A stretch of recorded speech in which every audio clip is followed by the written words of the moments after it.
یہ داستاں ہے ایسے ظالم بادشاہ کی جس نے لوگوں کو اللہ کے خلاف بغاوت کرنے پر ورگلایا۔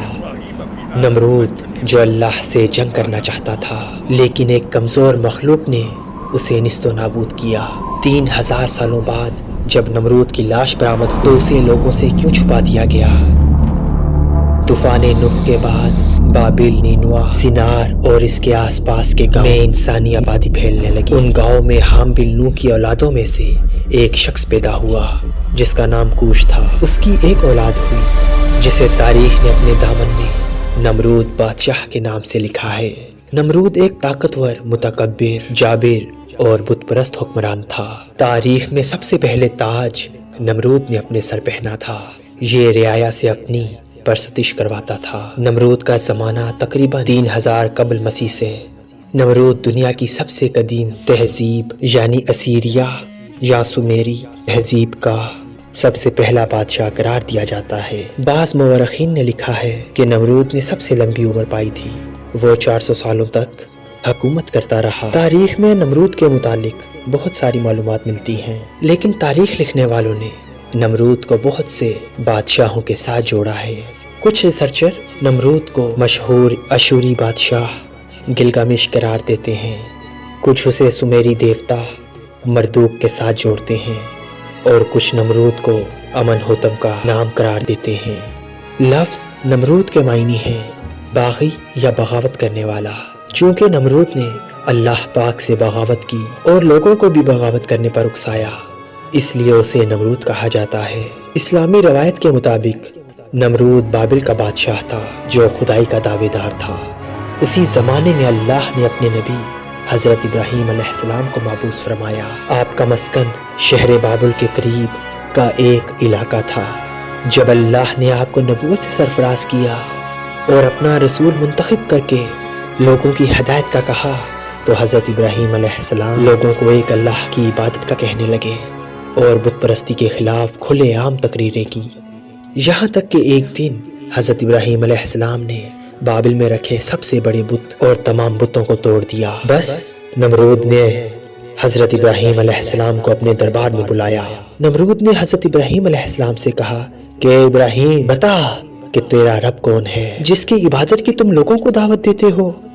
بس حضرت ابراہیم علیہ السلام فرمانے لگے، اے نمرود، میرا رب وہی ہے جو لوگوں کو چلاتا اور مارتا ہے۔ اس پر نمرود کہنے لگا، یہ تو میں بھی کر سکتا ہوں۔ بس پھر نمرود نے بطور سزا حضرت ابراہیم علیہ السلام کو آگ میں ڈالنے کی سزا دی۔ لہٰذا بابل کے رہنے والوں نے ایک مقام پر بہت بڑی آگ لگائی۔ کئی روز تک آگ کو دہکایا گیا، یہاں تک کہ آگ کی تپش سے آس پاس کی چیزیں خاکستر ہو گئیں، آس پاس کے درخت جلس کر کوئلے ہو گئے۔ بس پھر نمرود کے حکم پہ حضرت ابراہیم علیہ السلام کو اس آگ میں پھینک دیا گیا۔ بس اللہ کے حکم سے وہ آگ ٹھنڈی ہو گئی اور گلزار بن گئی اور حضرت ابراہیم علیہ السلام صحیح و سالم باہر آ گئے۔ بس نمرود یہ منظر دیکھ کر پکار اٹھا کہ ابراہیم واقعی تیرا خدا عظیم ہے اور اس قدر قدرت رکھتا ہے کہ اس نے تیرے اور آگ کے درمیان رکاوٹ پیدا کر دی۔ میں اس کی قدرت اور عظمت کی وجہ سے اس کے لیے قربانی کروں گا۔ پھر نمرود نے 4000 قربانیاں تیار کرنے کا حکم دیا، لیکن حضرت ابراہیم علیہ السلام نے اسے کہا کہ تیری کوئی بھی قربانی یا کوئی بھی اچھا کام قبول نہ کیا جائے گا تب تک جب تک تو ایک اللہ پر ایمان نہ لے آئے۔ نمرود نے جواب دیا، اس صورت میں تو میری حکومت ختم ہو جائے گی اور میں یہ بات گوارا نہیں کر سکتا۔ بس وہاں کے رہنے والے لوگوں نے جب عقل کا استعمال کیا اور بیدال دل لوگوں نے جب غور و فکر کیا تو وہ اللہ پر ایمان لے آئے۔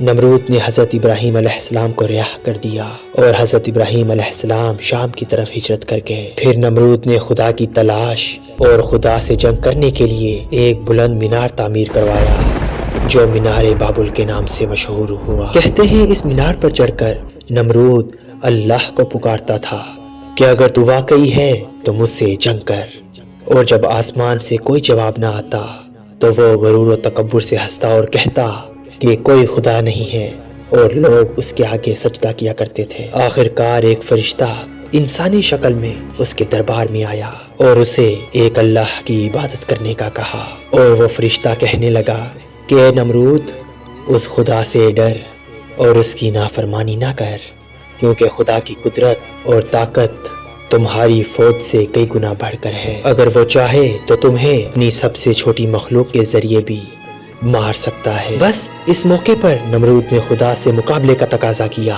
بس فرشتے نے اسے اور 3 دن کی مہلت دی۔ 3 دن بعد خدا کے حکم سے مچھروں کی فوج نے نمرود کے سپاہیوں پر حملہ کر دیا، جس کے نتیجے میں اس کی ساری فوج فرار ہو گئی، اور اللہ نے ایک مچھر کو نمرود پہ مسلط کر دیا جو ناک کے راستے سے نمرود کے دماغ تک جا پہنچا۔ نمرود درد کی شدت سے بے چین ہو گیا۔ جب وہ اپنے ہاتھ سے اپنے سر پر مارتا تو مچھر کچھ دیر کے لیے بیٹھ جاتا اور یوں اسے بھی آرام ملتا۔ کہتے ہیں جو شخص بھی نمرود کے دربار میں آتا تو نمرود اسے اپنے ہاتھ کا بوسہ دینے کے بجائے اس کے سر پہ جوتے کے کئی وار رسید کرنے کو کہتا۔ نمرود کی یہ حالت 40 سال تک رہی اور آخرکار نمرود ذلیل و خوار ہو کے ہلاک ہو گیا۔ قدیم سمیری کتابوں اور یاسر کے صحیفے کے مطابق نمرود کی بیوی کا نام سمیرمس تھا۔ سمیرمس سے نمرود کا ایک بیٹا بھی تھا جس کا نام تاموس تھا۔ یہ لوگ شیطانی طاقتوں کے زیر اثر تھے جنہیں کتابوں میں ناپاک تثلیث کہا گیا ہے۔ انہیں دیوتاؤں کے دور میں سمیری اور بابل کے لوگ پوجتے تھے۔ آج بھی دنیا میں مڈل چائلڈ ورشپ موجود ہے۔ لوسیفر یا ابلیس کی طرف سے بھیجی گئی ایک بدروح تھی۔ دراصل جب ابلیس کو اللہ نے اپنے دربار سے نکالا تو اس نے شیطان اور جنوں کی ایک عظیم فوج بنائی جو پہاڑوں، سمندروں اور جزیروں میں رہ کر اس کے اشارے پہ کام کیا کرتے تھے۔ ابلیس کے انہی چیلوں میں ماتا جنی، شیاطین اور خبیث بھی ہوتی ہیں جنہیں بابلی اور اشوری لوگ ابسون کہا کرتے تھے۔ طوفان نوح کے بعد ان مادہ ابسون نے انسانوں کے ساتھ رابطہ کیا اور ان سے تعلق بنائے۔ سمیرہ بن بھی ایک افسون تھی جسے ابلیس نے نمرود کی طرف بھیجا تھا۔ محققین کا یہ کہنا ہے کہ نمرود جس مینار بابل کی تعمیر کر رہا تھا اس کے پیچھے بھی سمیرم کا ہاتھ تھا جو اسے تمام کاموں کی ہدایت دیتی تھی۔ اسی مینار کے ذریعے شیطان کی پوجا کی ابتدا ہوئی اور شیطانی تنظیم وجود میں آئی۔ جب لوگ بابل سے نکل کر دوسرے علاقوں میں بسے تو الگ الگ زبان بولنے کی وجہ سے لوگوں نے سمیرمس اور اس کے بیٹے تاموس کو مختلف ناموں سے پکارا اور پھر ان کے بت بنا کر ان کی پوجا کرنا شروع کر دی۔ قدیم ایران اور یونانی کتابوں میں سمیرمس کو ایک دیوی کی حیثیت سے جانا جاتا ہے۔ اس کے علاوہ اسلام کی آمد سے قبل مشرکین مکہ حبل نامی ایک بت کی پوجا کیا کرتے جو کعبے میں رکھا ہوا تھا۔ یہ حبل تاموس ہی تھا، جبکہ مختلف اہل علم سمیرمس کو قدیم بھارت کی دیویوں سے بھی جوڑتے ہیں۔ نمرود ہی اس زمین پہ سب سے پہلے حنوط شدہ لاش تھی جس کا ممی بنایا گیا تھا۔ دراصل سمیرمس نے یہ عقیدہ پڑھایا کہ نمرود دوبارہ جی کر اٹھے گا اور وہ ایک دن واپس آئے گا۔ دنیا کی پہلی ممی نمرود ہی تھا جس کی ممی ہزاروں سال تک دنیا سے روپوش رہی۔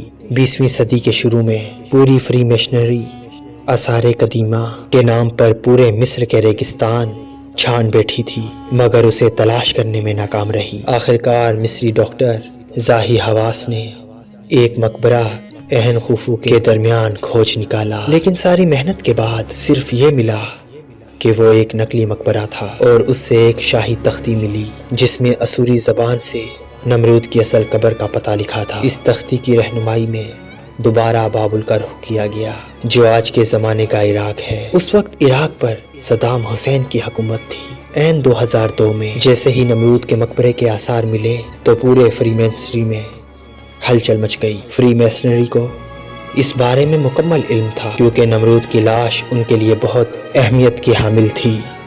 سال 2003 میں جب امریکہ نے عراق پر حملہ کیا اس وقت نمرود کا مقبرہ ہی امریکہ کا اصل ہدف تھا کیونکہ فری میشنری کے مطابق نمرود ان کا مسیحا تھا اور وہیں سے اس کو دوبارہ جی کر اٹھنا تھا۔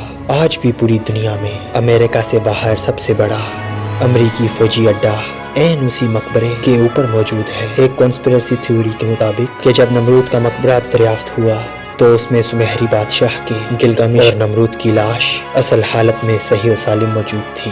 کچھ آرکیولوجسٹ کے کارکن نے اسی وقت اس کی لائیو ویڈیو بنا کر انٹرنیٹ پر وائرل کر دی جسے بہت تیزی کے ساتھ سوشل میڈیا سے ریموو کروا دیا گیا۔ کہتے ہیں کہ نمرود کی لاش کو فری میسنز کے خفیہ تنظیم نے وہاں سے برآمد کیا اور اسے اسرائیل منتقل کر دیا گیا، جبکہ ممی کے اس دریافت کی خبر خفیہ رکھی گئی اور سرکاری سطح پر اس خبر کو چھپایا گیا۔ نمرود کی لاش کا کیا ہوا اور اب یہ کہاں ہے، یہ کوئی نہیں جانتا۔